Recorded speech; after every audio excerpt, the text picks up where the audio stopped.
Hey guys, this is a tutorial on how to install an Apple TV in your car. This is my 2017 Nissan Armada Platinum. So for this install, we're going to be putting it in the front center console.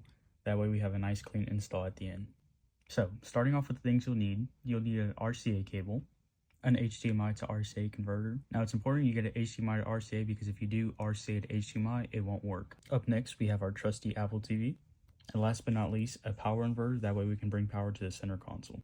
Now, you just take that power inverter and plug it into the cigarette outlet in front of the center console. Now, all you're going to want to do is plug in that Apple TV and the HDMI converter. With the HDMI converter plugged in, now we can connect the HDMI cable. Then, all you're going to do is plug in the RCA cables into the vehicle and then the HDMI converter.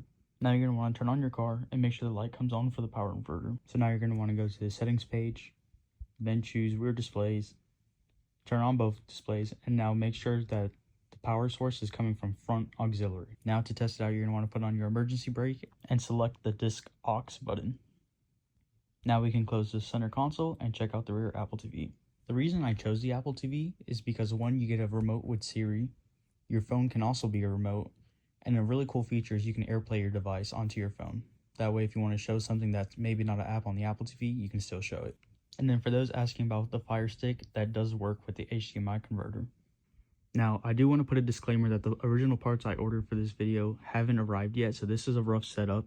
And once I get the final parts in, I'll update to show what a cleaner setup looks like with the smaller HDMI converter along with RCA cables.